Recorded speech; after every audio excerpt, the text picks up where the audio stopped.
Good morning, students. I hope you are good at your side. This is your social science class. Your today's topic is chapter 2 sectors of the Indian economy.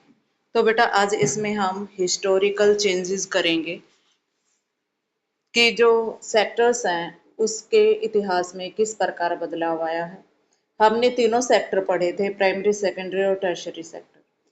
तो अब देखते हैं कि किस प्रकार पहले primary sector काफ़ी important हुआ करता था, उसके बाद सेकेंडरी और उसके बाद टर्शियरी सेक्टर काफ़ी इम्पोर्टेंट होता चला गया। In initial stage the primary sector is the most important sector in the world economy. World economy में शुरू की जो स्टेज थी प्राइमरी सेक्टर, उसमें मोस्ट इम्पोर्टेंट हुआ करता था।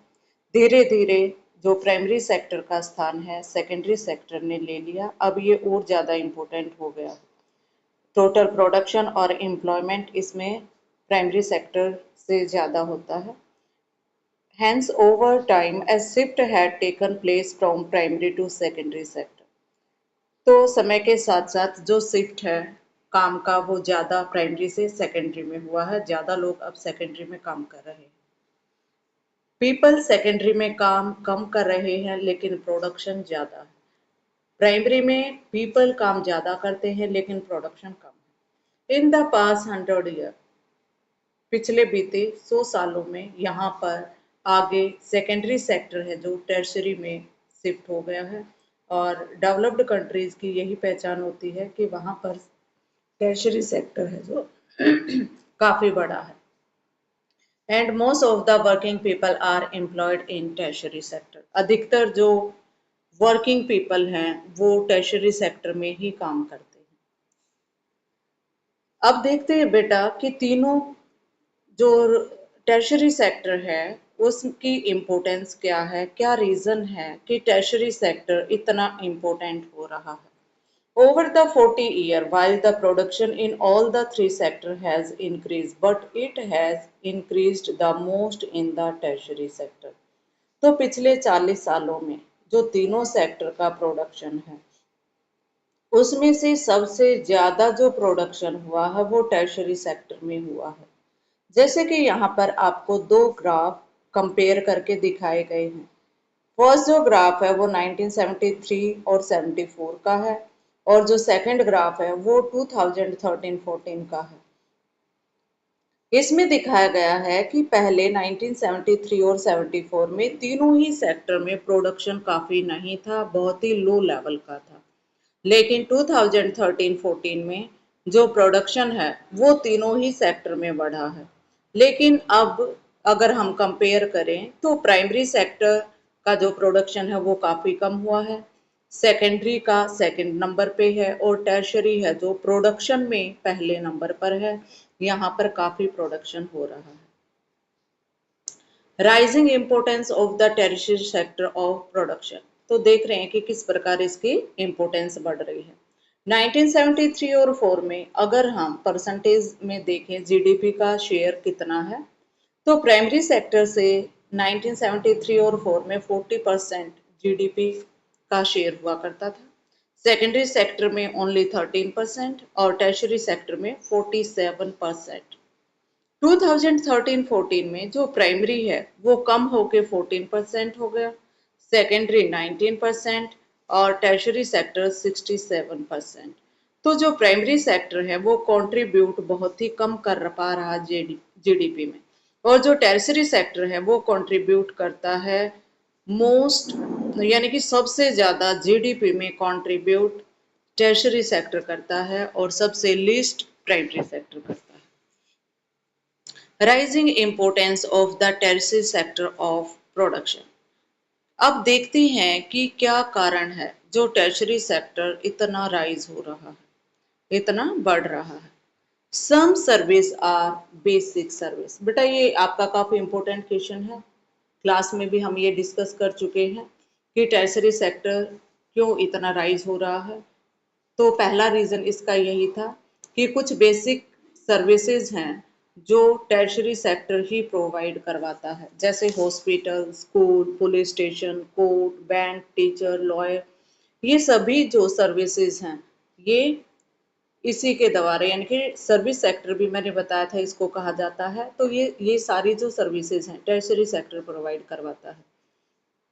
इन अ डेवलपिंग कंट्री, जो भी डेवलपिंग कंट्री है, गवर्नमेंट की रिस्पॉन्सिबिलिटी होती है कि वो ये सारी जो बेसिक फैसिलिटी हैं ये प्रोवाइड करवाए।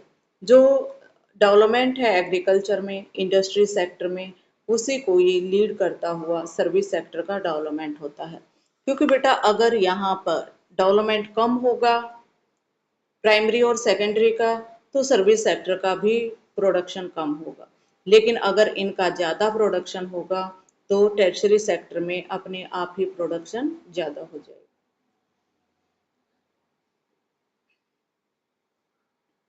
तो सेकंड थर्ड जो रीज़न है बेटा वो ये है, एज इनकम लेवल राइज, कि जैसे ही लोगों का इनकम लेवल बढ़ता है तो कुछ पीपल डिमांड करते हैं और ज़्यादा सर्विसेज की, जैसे ईटिंग आउट, कि बाहर जाकर खाना खाना, शॉपिंग मॉल वगैरह से करना, ट्रैवलिंग करना, यानी कि कहीं भी घूमने चले जाना, प्राइवेट स्कूल में अपने बच्चों को पढ़ाना, ये सारी जो फैसिलिटी हैं वो प्राप्त करना चाहता है।